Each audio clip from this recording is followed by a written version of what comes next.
Durante años nos dijeron que el cielo de Cuba era inexpugnable, que nadie entraba, que nadie salía sin permiso, que el Estado lo veía todo. Entonces, un solo hombre volvió, no para huir, sino para desafiar al poder en su propio territorio. La pregunta no es cómo lo hizo, la pregunta es esta. Cuando un régimen usa a los hijos como rehenes, ¿quién es realmente el traidor? Quédate hasta el final para entender cómo un solo hombre expuso las grietas de un sistema que parecía invencible. ¿Y por qué esta historia sigue siendo incómoda incluso hoy?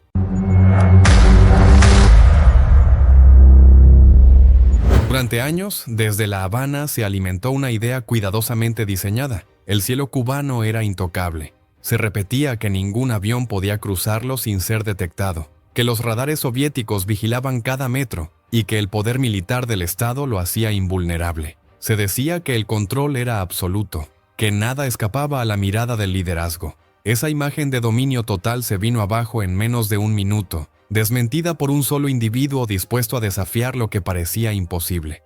Mientras el gobierno exhibía misiles importados, tecnología de vigilancia avanzada y decenas de miles de soldados movilizados en los mayores ejercicios militares del país, Orestes Lorenzo contaba únicamente con una avioneta Cessna fabricada en 1961, un motor de hélice y combustible justo para no quedarse en el aire. Desde el poder lo señalaron como traidor y cobarde. El tiempo terminaría colocando otra etiqueta: audacia extrema. 19 de diciembre de 1992. Son las 5:46 de la tarde. Orestes vuela a apenas 3 metros sobre el mar. El agua golpea el parabrisas. Descender un poco más significaría la muerte. Ascender apenas 10 metros lo haría visible para los radares y blanco de los cazas. Lleva 45 minutos suspendido en ese límite inhumano, con los músculos rígidos, aferrado a los mandos, murmurando oraciones porque sabe que el siguiente paso desafía cualquier lógica. Su plan es aterrizar en plena autopista cubana rodeada de vehículos, subir a su familia en segundos y volver a despegar antes de que las fuerzas del Estado reaccionen. Si falla, sus hijos adolescentes presenciarán su ejecución. Esta no es una historia de fuga, es la historia de un hombre que decidió regresar y del poder que lo empujó a hacerlo.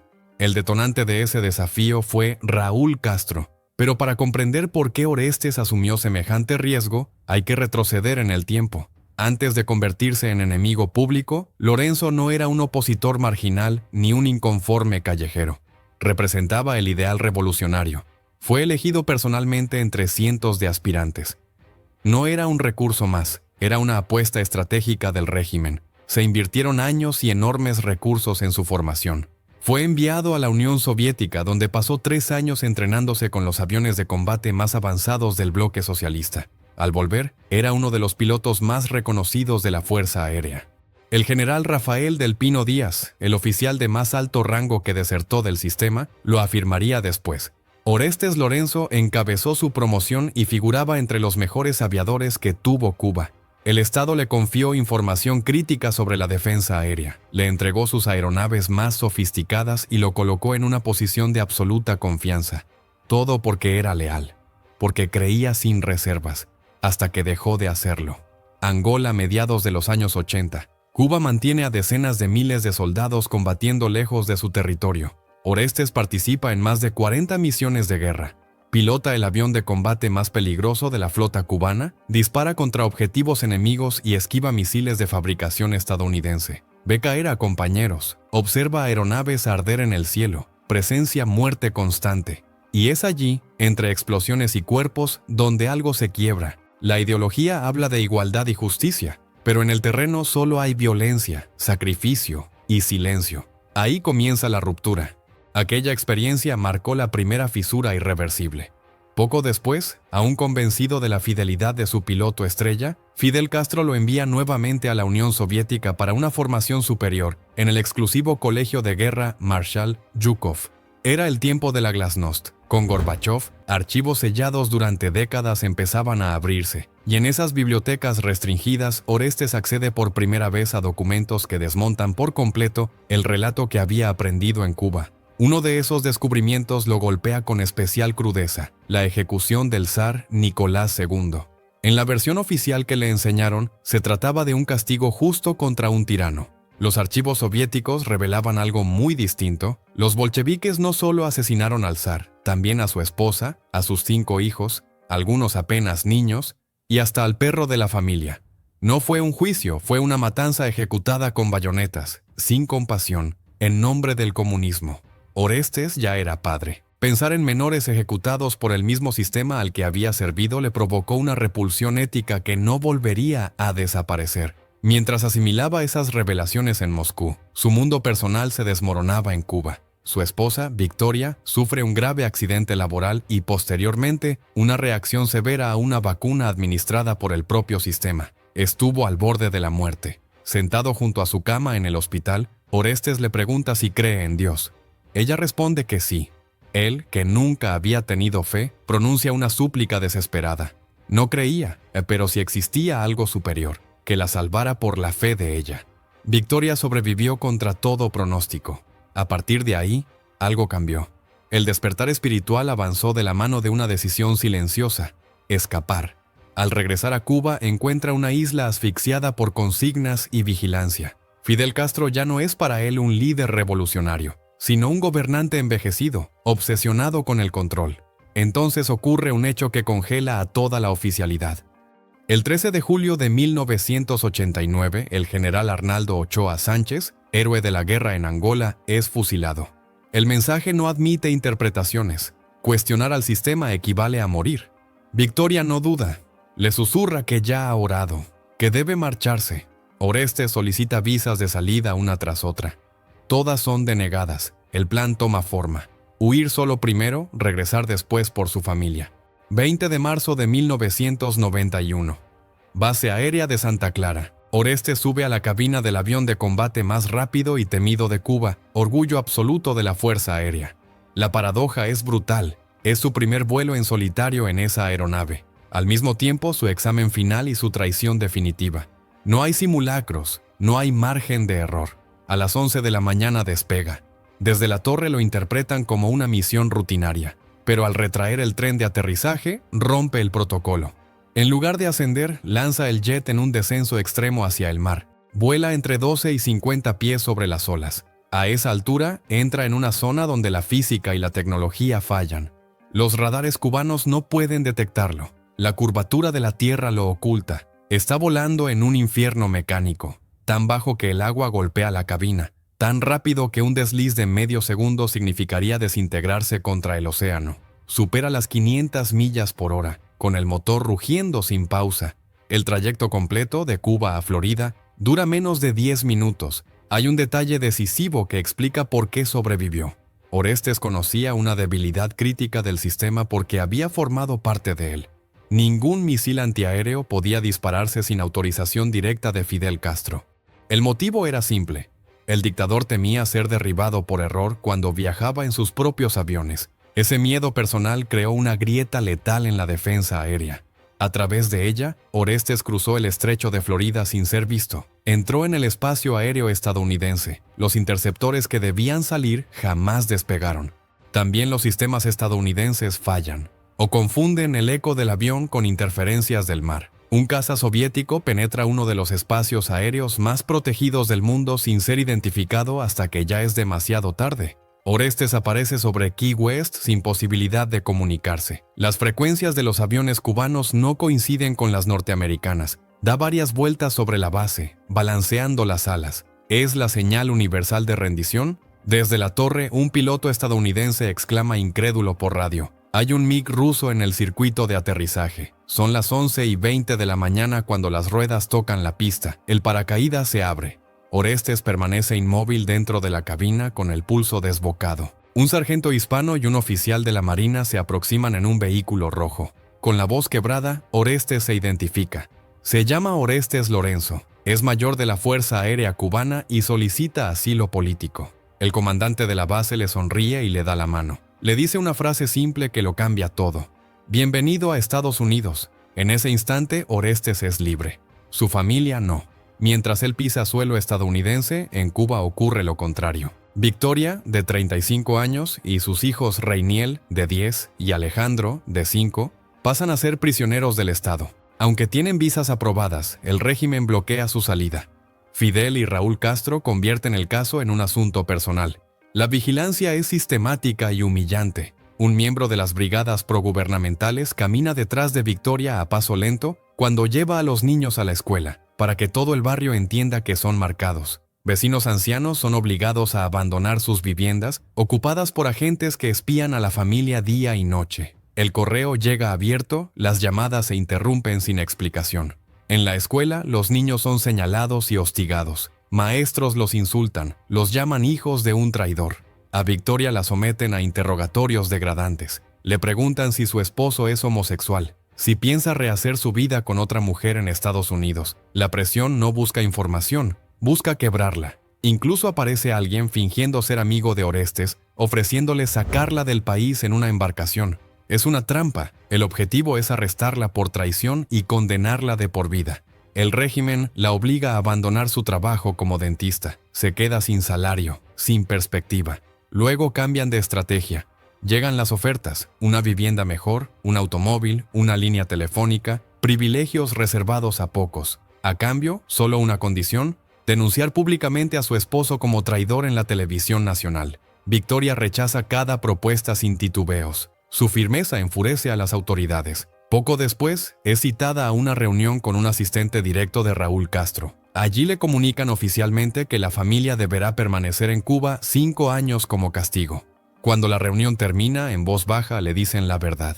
No habrá salida nunca, jamás. Al preguntar el motivo, la respuesta es brutal: porque ustedes son escoria. Entonces Raúl Castro decide ir más lejos. En una transmisión radial escuchada por millones, lanza un desafío público cargado de soberbia. Si Lorenzo tuvo valor para llevarse un avión, que lo tenga también para venir a buscar a su familia. Es una provocación calculada. Raúl sabe que regresar equivale a una muerte segura. Confía en sus radares, en los cazas, en los misiles. Confía en que casi 2 años de tortura psicológica romperán a cualquier hombre. Lo que no sabe es a quién está desafiando. Durante 21 meses, Orestes inicia una ofensiva diplomática inédita. El presidente George H.W. Bush se dirige a Castro en un discurso televisado. Mikhail Gorbachev envía cartas personales. Coretta Scott King escribe apelaciones cargadas de humanidad. Nada funciona. El desafío sigue en pie. La presión internacional alcanza niveles impensables. La reina Sofía de España intercede. 50 senadores de Estados Unidos firman solicitudes formales. Orestes comparece ante organismos internacionales y suplica entre lágrimas auténticas. Y es aquí donde el contraste resulta insoportable. Mientras él implora a presidentes y monarcas que liberen a su familia, Fidel Castro disfruta de lujos reservados a muy pocos. Se relaja en instalaciones privadas, rodeado de privilegios, bebiendo alcohol importado y ajeno a cualquier sacrificio. Mientras tanto, en Cuba, Victoria pasa horas bajo el sol para obtener una ración mínima de comida. Los altos mandos del régimen celebran banquetes con mariscos y vinos extranjeros en salones refrigerados. Mientras Reiniel y Alejandro son humillados en la escuela, los hijos de la élite del partido estudian en centros exclusivos en Europa. Todo ese contraste desemboca en una respuesta clara. Fidel Castro rechaza cada solicitud. No concede nada, ni una grieta. El sufrimiento de la familia se convierte en parte del castigo. Verano de 1992. Cumbre Iberoamericana en Madrid. Orestes toma una decisión extrema, se encadena a una verja de hierro en el Parque del Retiro y comienza una huelga de hambre que se prolonga durante una semana. Las cámaras internacionales registran la escena, y la imagen es demoledora. Mientras Orestes pierde el conocimiento por inanición en un parque público, con el cuerpo consumido y los labios agrietados, Fidel Castro se encuentra a pocos kilómetros, en la zona más exclusiva de un hotel, fumando puros, comiendo jamón ibérico y bebiendo vino español junto a diplomáticos. Apenas 3 kilómetros separan al hombre que se apaga por amor de la figura que lo condena por orgullo. Castro ni siquiera reconoce su existencia. En ese punto, la vía diplomática queda enterrada. Las opciones legales se disuelven, y Orestes asume lo impensable. Si no le entregan a su familia, irá a buscarla. Contacta con la Fundación Valladares. Armando Valladares, poeta cubano que pasó 22 años encarcelado y torturado por el régimen, ayuda a coordinar una operación imposible. Elena Díaz Berzón. Amos financia el plan vendiendo propiedades personales. El medio elegido es un Cessna 310F de 1961. adquirido por $30,000. Es una aeronave vieja, desgastada, apenas operativa. El dato resulta inquietante. Orestes solo había aterrizado ese avión una vez en su vida, con un copiloto a su lado.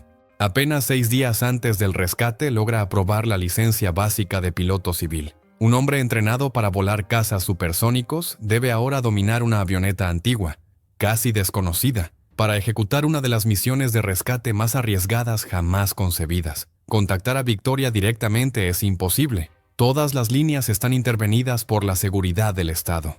Orestes recurre entonces a métodos clásicos. 2 mujeres mexicanas, activistas de derechos humanos, viajan a Cuba haciéndose pasar por turistas. Se reúnen con Victoria en un lugar público y le entregan una carta escrita a mano. Contiene la fecha exacta, la hora precisa, el punto de recogida en una autopista y una instrucción clave para ser identificados desde el aire. Vestir ropa de color naranja fluorescente. Victoria lee la carta una y otra vez hasta memorizar cada detalle. Luego la reduce a cenizas. 18 de diciembre de 1992. Una llamada telefónica aparentemente inocente cruza el estrecho. Orestes dice que enviará dinero para comprar una videocasetera. Es la señal. Llegará al día siguiente. Victoria responde que necesita zapatos para los niños, tallas 5,5 y 6,5. El mensaje está claro. El encuentro será al atardecer entre las 5:30 y las 6:30. En Miami circula desde entonces un rumor incómodo, jamás confirmado de manera oficial, pero repetido en voz baja durante años. Se dice que la inteligencia militar cubana sospechaba algo, que hubo informes sobre las 2 mujeres mexicanas, que algún agente detectó movimientos extraños alrededor de Victoria. Y si realmente lo sabían, la pregunta sigue sin respuesta. ¿Por qué no actuaron? ¿Fue soberbia la convicción de que nadie se atrevería a algo tan irracional? ¿O existió un sabotaje interno, un oficial con conciencia que ralentizó deliberadamente la reacción? Tras el rescate, cuentan, llegó una purga silenciosa, agentes apartados, carreras destruidas sin explicaciones, desapariciones administrativas. Nada se reconoció jamás, pero después de aquel episodio las deserciones dentro de la Fuerza Aérea se dispararon. 19 de diciembre de 1992. Son las 5:07 de la tarde. Orestes despega del aeropuerto de Marathon en Los Cayos de Florida. 90 millas lo separan del territorio cubano. Vuela directamente hacia el sur, rozando literalmente las olas, a una altura mortal que oscila entre los 10 y los 100 pies. El agua salada golpea el parabrisas y lo empaña de forma constante. Está tan bajo que resulta invisible, no solo para los radares cubanos, también para los estadounidenses. Y aquí aparece el verdadero absurdo físico de la operación. Orestes no se enfrenta a un sistema político, sino a la geometría. El tramo de autopista elegido en Cuba tiene apenas entre 6 y 8 metros de ancho. La envergadura del Cessna 310 supera los 10 metros. El avión es más ancho que la carretera. Aterrizar ahí no es improbable, es teóricamente imposible. Las alas deberían impactar contra señales, árboles, postes, barreras. Orestes recordaría después ese instante con precisión quirúrgica. Identificó un puente cerca de Matanzas como referencia visual. Giró con fuerza. Vio un automóvil, un camión, un autobús bloqueando el paso, barricadas de hormigón, señales metálicas. Viró de nuevo y bajó el avión con violencia, sin margen, sin correcciones. Solo había una oportunidad, una sola. El Cessna se detuvo a apenas 9 metros de un camionero cubano, paralizado por el impacto de la escena. La ironía es total. En el mismo momento en que Orestes posaba las ruedas en una autopista llena de tráfico civil, Fidel Castro supervisaba personalmente los ejercicios militares más grandes jamás realizados en Cuba. 50,000 soldados desplegados, alerta máxima, radares soviéticos de última generación, baterías antiaéreas listas y cazas interceptores preparados para despegar. Años después, Orestes lo resumiría con una mezcla de asombro y humor negro. Entré a Cuba y saqué a mi familia durante los mayores ejercicios militares de su historia, en una avioneta de hélice de 1961. Todo el sistema estaba activo, y no vieron nada. El sistema perfecto fue ciego. Victoria, por su parte, había logrado despistar la vigilancia estatal alquilando un automóvil ilegal del mercado negro. A los niños, confundidos, les dijo que iban a pasar el día a la playa. No sabían que su padre estaba cruzando el océano para buscarlos. Cuando el pequeño avión apareció rugiendo a baja altura sobre la autopista, Victoria gritó con todas sus fuerzas: «Es tu papá, corre». Alejandro, con solo 6 años, corrió tan desesperadamente hacia el avión que perdió ambos zapatos en el asfalto caliente. Quedaron atrás, abandonados en la carretera cubana, como prueba silenciosa de que lo imposible acababa de ocurrir.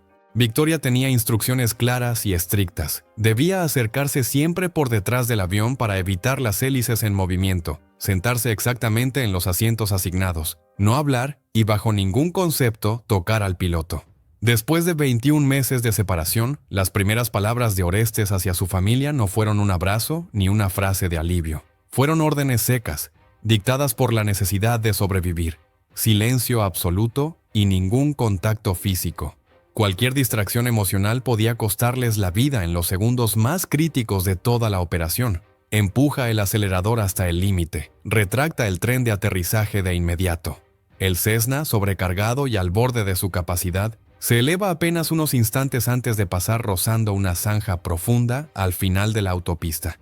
Durante varios kilómetros vuela casi pegado al suelo, sin margen para errores, hasta cruzar el paralelo 24. Solo entonces asciende. Al atravesar la frontera invisible del espacio aéreo estadounidense, Orestes rompe a llorar mientras grita una y otra vez que lo lograron. Con una mano firme en los controles y la otra sosteniendo una cámara, toma una fotografía borrosa y temblorosa de su familia, por fin unida. Es la imagen que había perseguido durante casi 2 años. Por radio envía un mensaje a Cristina Arriaga, que espera en Marathon. Bicicleta 1 a bicicleta 2. Hay un avión completamente lleno de amor volando directo hacia ti. La pregunta inevitable es por qué nunca despegaron los cazas cubanos para interceptarlo. La respuesta no es única, sino una cadena de fallos acumulados. Primero, una detección radar inexistente. Segundo, el colapso económico del período especial, que dejó numerosos aviones en tierra por falta de combustible. Tercero, una burocracia rígida. Bajo la doctrina soviética, ningún piloto actúa sin órdenes explícitas desde tierra. Y por encima de todo, el cuello de botella definitivo. Ningún misil antiaéreo podía lanzarse sin la autorización personal de Fidel Castro. Un sistema completamente centralizado se vino abajo frente a la audacia de un solo hombre. A las 6:45 de la tarde, el Cessna aterriza sin incidentes en Marathon. La familia está completa.